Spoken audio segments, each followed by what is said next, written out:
Hello guys, welcome to my YouTube channel. അപ്പോഴത്തെ ഇന്ന് മേടം 1-ാം തീയതിയാണ്. അപ്പം നാളെയാണ് നമ്മൾ വിഷു ആഘോഷിക്കുന്നത്.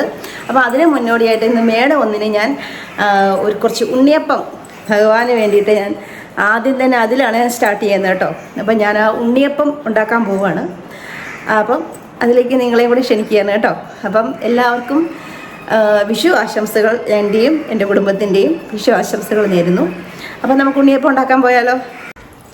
അപ്പോൾ അതിന് വേണ്ടിയിട്ട് ഞാൻ 250 ml കപ്പിൽ 2 കപ്പ് അരി ഞാൻ ഇന്നലെ രാത്രി തന്നെ അത് വെള്ളത്തിൽ കുതിർക്കാൻ ഇട്ടിട്ടുണ്ടായിരുന്നു. അപ്പോൾ അത് നന്നായിട്ട് കുതിർന്ന് വന്നിട്ടുണ്ട് കേട്ടോ. അപ്പം ഇതാണ് നമ്മൾക്ക് അരച്ചെടുക്കേണ്ടത്. അപ്പം ഇത് നമുക്ക് അരച്ചെടുക്കാം. അപ്പോൾ അതിന് മുമ്പായിട്ട് നമുക്ക് അതിൻ്റെ ഏറ്റവും വലിയ ഇമ്പോർട്ടൻ്റ് ആയിട്ടുള്ളൊരു ഘടകമാണ് പാളയംകോടൻ പഴം. പാളയംകോടൻ പഴം വെച്ച് ചെയ്യുന്നതാണ് ഏറ്റവും ടേസ്റ്റി ആയിട്ടുള്ള ഉണ്ണിയപ്പത്തിന് നല്ല കേട്ടോ. പിന്നെ ഞാൻ അതിന് വേണ്ടിയിട്ട് ഒരു 300 ഗ്രാം ശർക്കരയാണ് ചേർക്കേണ്ടത്. ഇത് 1/2 കിലോ ഉണ്ട് കേട്ടോ. ഇപ്പം ഞാൻ ഇതിൻ്റെ അകത്തുനിന്ന് ഒരു 300 ഗ്രാം ശർക്കരയാണ് ഞാൻ ഉരുക്കി എടുക്കാൻ പോകുന്നത്. പിന്നെ നമുക്ക് വേണ്ടത് ഏലക്കാപ്പൊടിയാണ് കേട്ടോ. അപ്പോൾ ഏലക്കാപ്പൊടി നമുക്ക് പൊടിച്ച് അതിനാവശ്യത്തിനുള്ളത് അതും ചേർക്കണം. പിന്നെ നമുക്ക് നെയ്ക്കകത്ത് തേങ്ങ വറുത്ത് ചേർക്കാം, അല്ലെങ്കിൽ പഴം ഇടുന്നവർക്ക് പഴം ഇടാം. പിന്നെ തേങ്ങ വറുത്ത് ഇടുന്നവർക്കാണെങ്കിൽ അങ്ങനെ ചെയ്യാം, എങ്ങനെ വേണമെങ്കിലും ചെയ്യാം കേട്ടോ. അപ്പം ഞാൻ എന്തായാലും തേങ്ങ കൊത്ത് വറുത്താണ് ഇടുന്നത്, പിന്നെ കുറച്ച് എള്ളും കൂടെ ഇടുന്നുണ്ട്. അപ്പം നമുക്കിതൊന്ന് ഉണ്ടാക്കാൻ നോക്കിയാലോ. അപ്പോൾ ആദ്യം തന്നെ നമുക്ക് അരി നന്നായിട്ടൊന്ന് കഴുകി വൃത്തിയാക്കാം കേട്ടോ.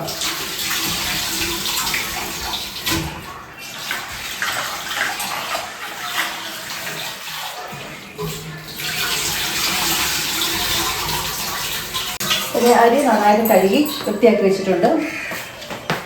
ഇനിയിപ്പോൾ നമുക്ക് ആ ശർക്കര ഉണ്ടല്ലോ, നമുക്ക് നന്നായിട്ട് പൊടിച്ചു വെക്കാം.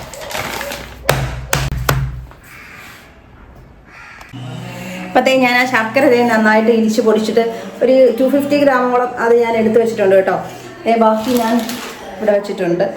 ഇത് 500 ഗ്രാമിൻ്റെ ഒരു പാക്കറ്റായിരുന്നു. അത്രയും വേണ്ട, നമുക്ക് ഇത്രയും മതി, അധികം മധുരം വേണ്ടല്ലോ. അപ്പോൾ ഇത് നമുക്ക് ഒരു 1/2 ഗ്ലാസ് വെള്ളം ഒഴിച്ചിട്ട് നമുക്കൊന്ന് മെൽറ്റായിട്ട് എടുക്കാം. ഇത് നമുക്കൊന്ന് അടുത്തോട്ട് വെച്ചിട്ട് ഇത് കണ്ടോ, ഒരു 1/2 ഗ്ലാസ് വെള്ളം ഒഴിച്ചു കൊടുക്കാവേ.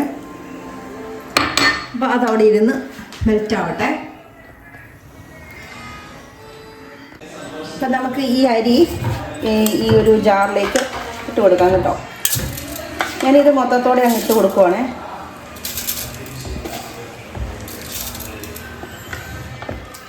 ഇതിൻ്റെ ഉള്ളിലെ വെള്ളം ഞാൻ ഒഴിച്ച് കൊടുക്കുന്നില്ല, അതിന് ഞാൻ വേറെ കുറച്ച് വെള്ളമാണ് എടുക്കുന്നത് അതിൻ്റെ അളവനുസരിച്ച്.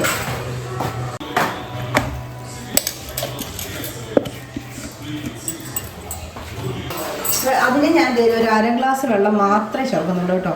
അപ്പം ഞാൻ അതും കൂടെ ഒഴിച്ചിട്ട് നന്നായിട്ടൊന്ന് അരച്ചെടുക്കണം. നന്നായിട്ട് അരച്ചെടുക്കുക എന്ന് പറയുമ്പോൾ, അപ്പോൾ ഇത് നമ്മൾ ഉണ്ണിയപ്പത്തിന് നന്നായിട്ട് അരച്ചെടുക്കുക എന്ന് പറയുമ്പോഴേ നമുക്കിത് മഷി പോലെ അരയ്ക്കുക നല്ല ഉദ്ദേശിക്കുന്നത്. ചെറിയൊരു തരി കാണണം, എന്നാലേ ഉള്ളൂ നമുക്ക് ആ ഒരു ഉണ്ണിയപ്പം ഉണ്ടാക്കുമ്പോൾ അതിൻ്റെ ഒരു ഗ്രിപ്പ് കിട്ടണമല്ലോ. അപ്പോൾ അതിന് വേണ്ടിയിട്ടാണ് നമ്മൾ ആ ഒരു തരിയോടുകൂടി നമ്മൾ അരച്ചെടുക്കുന്നത്. അപ്പോൾ ഞാനിതൊന്ന് അരച്ചെടുക്കട്ടെ.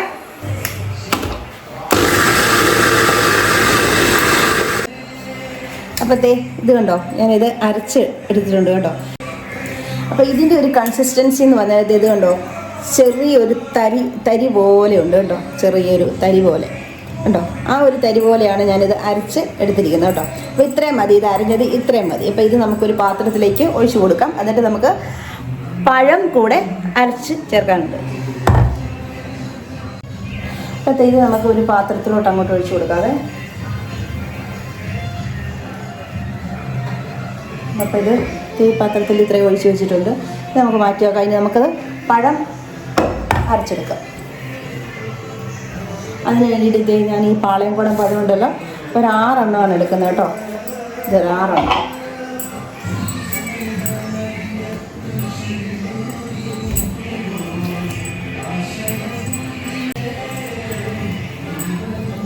അപ്പോഴത്തെ 6 പഴം ഞാൻ ചെറുപഴം എടുത്ത് വെച്ചിട്ടുണ്ട്. ഇതും കൂടെ ഞാൻ അരച്ചുകൊണ്ട് വരട്ടെ.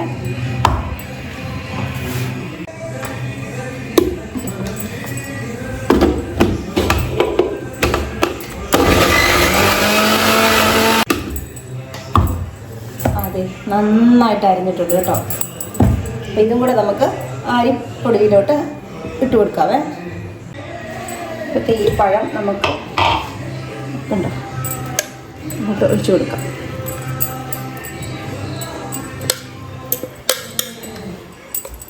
ഇത്രയേ ഉള്ളൂ. എന്നിട്ട് നമുക്കിതൊന്ന് നന്നായിട്ടൊന്ന് കുഴച്ച് കൊടുക്കണം. നമ്മൾ കൈ വെച്ചിട്ട് തന്നെ നമ്മളിതൊന്ന് ഇങ്ങനെ കുഴച്ച് കൊടുക്കുമ്പോഴാണ് അത് നന്നായിട്ട് ഫെർമെൻറ്റേഷൻ നടക്കുകയുള്ളൂ കേട്ടോ. അപ്പോൾ ഒരു ചെറിയ തരിയുണ്ട് കണ്ടോ. ഇനി ശരിക്കും പറഞ്ഞാൽ നമുക്ക് ഇതിൻ്റെ അകത്ത് ചിലർ മൈദ ഒക്കെ ഇടുന്നവരുണ്ട്, ചിലർ റവ ഇടുന്നവരുണ്ട്. വേണമെങ്കിൽ ഒരു ടേബിൾ സ്പൂൺ റവ വേണമെങ്കിൽ നമുക്ക് ഒഴിച്ച് കൊടുക്കാം കേട്ടോ. അപ്പോൾ ഇത് നാളെ ഇത്രയും നന്നായിട്ട് ഞാൻ കുഴച്ചിട്ടുണ്ട്. ഇനി നമുക്ക് ചൂടോടുകൂടി തന്നെ നമ്മുടെ ആ ശർക്കര ഉണ്ടല്ലോ, അത് ചൂടോടുകൂടി തന്നെ നമുക്ക് ഇതിൻ്റെ അകത്തോട്ട് ഒഴിച്ച് കൊടുക്കേണ്ടത്. അത് ഒഴിക്കുമ്പോൾ നമ്മൾ എന്നാ പറയുന്നത്, ഒരു തവ കൊണ്ട് ഇളക്കാവുള്ളൂ, അല്ലെങ്കിൽ കൈ പൊള്ളും. അപ്പോഴത്തേ നമ്മൾ ആ ശർക്കരപ്പാനി ഞാൻ അരിച്ച് വേറൊരു പാത്രത്തിലോട്ട് അരിച്ചെടുത്തുകൊണ്ട് വന്നിട്ടുണ്ട് കേട്ടോ. കണ്ടോ. അപ്പോൾ ഇതാണ് ഞാൻ ഇതിനകത്തോട്ട് ഒഴിച്ച് കൊടുക്കാമെന്നുള്ളത്. ഇതങ്ങോട്ട് ഒഴിച്ച് കൊടുക്കാം. ഇത്ര ഇരിക്കട്ടെ. നമ്മളൊരു 250 ഗ്രാമാണ് എടുത്തത്, എന്നാൽ പോലും ഞാനത് മുഴുവനും ഒഴിക്കുന്നില്ല. കണ്ടോ. എന്നിട്ട് നമ്മളിത് നന്നായിട്ടൊന്നിങ്ങനെ ഒന്ന് ഇളക്കി യോജിപ്പിക്കണം. നമ്മൾ വെള്ള ശർക്കര എടുക്കുന്നതിനൊക്കെ നല്ല ഡാർക്ക് ശർക്കര എടുക്കുവാണെങ്കിൽ നമ്മൾ ഉണ്ണിയപ്പമൊക്കെ ഉണ്ടാക്കി വരുമ്പോൾ നല്ലൊരു കളറും കൂടെ കിട്ടും കേട്ടോ. അപ്പം നമുക്ക് ആ ഒരു കുറച്ചുകൂടെ ശർക്കര നമുക്ക് ഒഴിച്ച് കൊടുക്കാം. ഇത് കുറച്ചുകൂടെ ഒഴിക്കേണ്ടതുണ്ട്. അത് നമുക്ക് മുഴുവനായിട്ട് അങ്ങ് ഒഴിച്ചേക്കാം കേട്ടോ.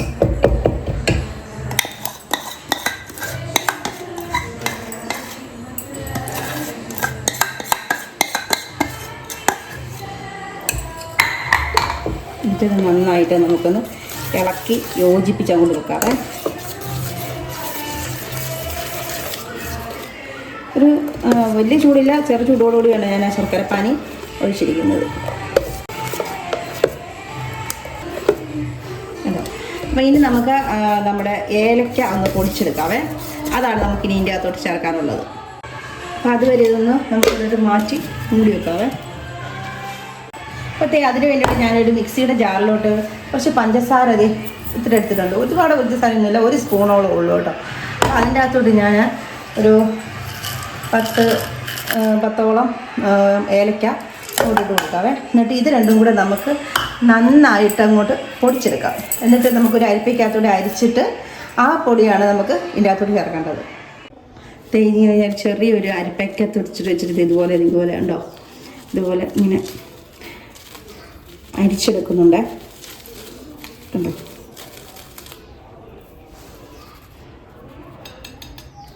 ഇത്രയും മതി. ഇപ്പോഴത്തെ ഈ പൊടിയും കൂടെ, ഈ ഏലക്കാപ്പൊടിയില്ലേ, അതും കൂടെ നമുക്ക് അതിൻ്റെ അകത്തോട്ട് ഇട്ട് കൊടുക്കാം. ഞാൻ ഒരുപാടൊന്നും എടുത്തില്ല, കുറച്ചും എടുത്തുള്ളൂ. ഇത്രയും അതിന് ആവശ്യമുള്ളൂ. എന്നിട്ട് നമുക്ക് അതും കൂടെ നന്നായിട്ടൊന്ന് ഇളക്കി യോജിപ്പിച്ച് വെക്കാം. ഇപ്പം തന്നെ ഇതിൻ്റെ അകത്തോട്ട് നെയ്ക്കകത്ത് തേങ്ങാക്കൊത്തും എള്ളും ഒക്കെ വറുത്തിടണ്ടൊക്കെ ഇടാം. പക്ഷേ ഞാനിത് ഉണ്ടാക്കുന്നതിന് ഒരു അരമണിക്കൂർ കൊണ്ട് മാത്രമാണ് ഞാൻ അത് ഇടുന്നത് കേട്ടോ. അപ്പോഴത്തേത് നന്നായിട്ടൊന്ന് ഇളക്കി യോജിപ്പിച്ച് നമുക്കിനി ഇതൊരു 8 മണിക്കൂർ നേരത്തേക്ക് ഒന്ന് പുളിച്ച് വരാനായിട്ട് മാറ്റി വെക്കാവേ കേട്ടല്ലോ. അപ്പോൾ നമുക്കിത് നന്നായിട്ടൊന്ന് പുളിക്കാൻ വേണ്ടിയിട്ട് ഒരു 8 മണിക്കൂർ സമയം മാറ്റി വെക്കാം. ഓക്കെ. അപ്പോൾ അതവിടെ നിന്ന് പുളിച്ചൊക്കെ വരുന്ന സമയത്ത് വേറെ കുറച്ച് എനിക്ക് പണിയും കൂടെ ഉണ്ട് കേട്ടോ. അപ്പം നാളെയാണ് നമ്മൾ വിഷു ആഘോഷിക്കുന്നെങ്കിലും ഇന്ന് മേടം 1-ാം തീയതി ആണല്ലോ. അപ്പം ഞാൻ ഇന്നലെ തന്നെ എല്ലാ പണികളും ഏകദേശം എല്ലാ പണികളും തീർത്ത് വെച്ചിട്ടുണ്ട്. എന്നാൽ പോലും നമുക്ക് ചെറുതായിട്ട് നമ്മുടെ വാതിലൊക്കെ ഒന്ന് ചെറുതായിട്ട് ശകലം മഞ്ഞപ്പൊടിയൊക്കെ ഇട്ട് ഒന്ന് നടവാതൊക്കെ ഒന്ന് തുടയ്ക്കുക എന്ന് പറയുന്നത് നമ്മുടെ ഒരു മനസ്സിൻ്റെ ഒരു സന്തോഷം എന്ന് വേണമെങ്കിൽ പറയാം. എനിക്ക് അതൊക്കെ ഒരു ഇഷ്ടമുള്ള കാര്യങ്ങളാണ് കേട്ടോ. ഞാനതൊക്കെ അങ്ങനെ ചെയ്യാം. കാരണം നമുക്കൊരു ഐശ്വര്യം എന്ന് പറയുന്നത് ഐശ്വര്യത്തിൻ്റെ ഒരു വർഷമാണല്ലോ. അപ്പം അതിന് വേണ്ടിയിട്ടാണ് ഞാൻ അങ്ങനെ ചെയ്യുന്നത്. ഇന്നലെ തന്നെ ഞാൻ എല്ലാ വീടും പരിസരവും എല്ലാം അടിച്ച് വൃത്തിയാക്കി വെച്ചിട്ടുണ്ട്. എന്നാലും ഞാൻ നമ്മുടെ നടവാതിലൊക്കെ ഒന്ന് അപ്പോൾ തുടച്ചിട്ടൊക്കെ വരട്ടെ. അപ്പോഴത്തേ രാവിലെയാണ് മാലു എത്തിയത് കേട്ടോ. അപ്പോൾ അവൾ വന്നതിൻ്റെ ഒരു ക്ഷീണത്തിന് അവളവിടെ ഇരിക്കുകയായിരുന്നു. അപ്പോഴത്തേ ഞാൻ എൻ്റെ പണികളൊക്കെ പെട്ടെന്ന് തീർക്കുന്നു കേട്ടോ. അപ്പോൾ എനിക്കതൊക്കെ പെട്ടെന്ന് തീർത്തില്ലെങ്കിൽ പിന്നെ അതെനിക്കൊരു വിഷമമാണ്. അപ്പോൾ അതുകൊണ്ട് ഞാൻ അതിൻ്റെ ഇടയ്ക്ക് കുറച്ച് തേങ്ങാക്കൊത്തൊക്കെ അരിഞ്ഞ് വെച്ചിട്ടുണ്ടായിരുന്നു കേട്ടോ, നമ്മുടെ ഉണ്ണിയപ്പത്തിന് ചേർക്കാനായിട്ടേ. അപ്പം ഞാനത് കുറച്ച് നെയ്യ് ഒഴിച്ച് തേങ്ങാക്കൊത്തിട്ട് നല്ലപോലെ ഒന്ന് ഒരു ബ്രൗൺ ഷെയ്ഡ് വരുന്നിടം വരെ ഒന്ന് നന്നായിട്ടൊന്ന് വറുത്തെടുക്കണം കേട്ടോ. ആ വറുത്തെടുക്കുന്ന തേങ്ങാക്കൊത്തിലേക്ക് ഞാൻ കുറച്ച് എള്ളും കൂടെ ചേർക്കുന്നുണ്ട്. അപ്പോൾ എള്ളും കൂടെ ചേർത്ത് ചെറുതായിട്ടൊന്ന് ഫ്രൈ ചെയ്തെടുത്തിട്ട് നമ്മുടെ ആ മാവിലേക്ക് അതും കൂടെ ഒന്ന് ശകലം ഉപ്പും കൂടെ ഒരു ചെറുതായിട്ട് ഉപ്പും കൂടെ ഒഴിച്ചിട്ട് അതൊന്ന് നന്നായിട്ടൊന്ന് കലക്കി അത് അവിടെ ഇരിക്കട്ടെ. അപ്പോൾ അത് ആവുമല്ലോ, പിന്നെ നമുക്കതിൻ്റെ പുറകെ പോകേണ്ട ആവശ്യമില്ലല്ലോ. അപ്പോൾ അതുകൊണ്ട് അതവിടെ ഇരുന്ന് നന്നായിട്ട് പുളിച്ച് വരട്ടെ. അപ്പം നമ്മൾ ഈ കണി വെക്കാനുള്ള ചക്ക ഇല്ലായിരുന്നു കേട്ടോ. അപ്പോൾ അത് ഞാൻ അപ്പുറത്തെ വീട്ടിൽ എൻ്റെ കൂട്ടുകാരി റിൻഡു, പുള്ളിക്കാരത്തി ടീച്ചറാണ് കേട്ടോ. അപ്പോൾ പുള്ളിക്കാരത്തി എടുത്ത് ഞങ്ങൾ പോവുകയാണ്. അപ്പം ഞാൻ വീഡിയോ എടുക്കുന്നത് കണ്ടുകൊണ്ടാണ് റിൻഡു അങ്ങോട്ട് പോയത്. അപ്പം ഞങ്ങൾ അവിടെ ഒരു നല്ലൊരു മാവിൻ്റെ മരം, നല്ല മാങ്ങ എന്നൊക്കെ പറയായിരുന്നു കേട്ടോ. അപ്പം ഞങ്ങളുടെ എന്തെങ്കിലും കുറേ കാര്യങ്ങളൊക്കെ പറയുന്നുണ്ട്. റിൻഡുവിൽ 2 കുഞ്ഞു പിള്ളേരാണ്. അവർ അല്ല എനിക്ക് ചക്ക പറിച്ചു തരാൻ്റെ മോളിൽ കയറി പറിച്ചു തരും കേട്ടോ. ഇത് അതിൻ്റെ ഇടയ്ക്കത്ത് കിടക്കുന്നുണ്ടോ? അത് മതി, അത് മതി. അത്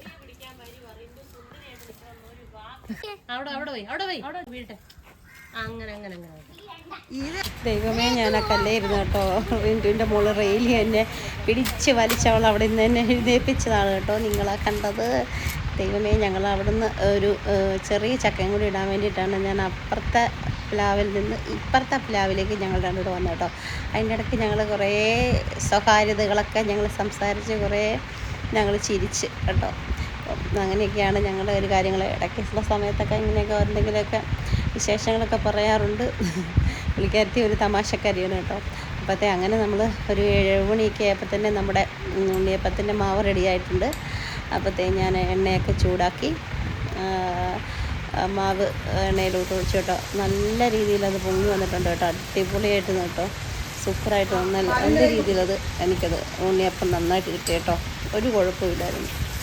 അപ്പം ഈ റെസിപ്പിയൊക്കെ എല്ലാവരും ഒന്ന് ഷെയർ ചെയ്യുക, ഉണ്ടാക്കി നോക്കുക.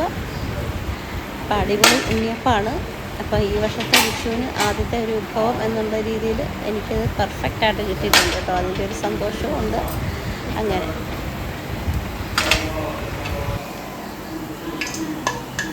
അപ്പോഴത്തേക്കും ഞാൻ കുറച്ച് ഉണ്ണിയപ്പം ഉണ്ടാക്കിയുള്ളൂ. ബാക്കി ഞാൻ നാളത്തേക്ക് ഉണ്ടാക്കാനായിട്ട് ഇവിടെ എടുത്ത് വെച്ചു.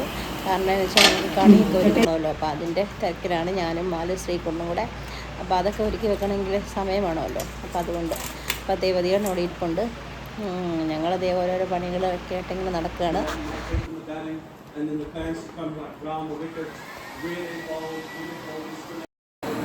അപ്പോൾ ഇന്നത്തെ വീഡിയോ ഇത്രയൊക്കെ ഉള്ളൂ. എല്ലാവരും ലൈക്ക് ചെയ്യണം, ഷെയർ ചെയ്യണം, സബ്സ്ക്രൈബ് ചെയ്യണമല്ലോ അല്ലേ. അപ്പം എല്ലാവർക്കും ഒന്നും കൂടെ ഹാപ്പി വിഷു.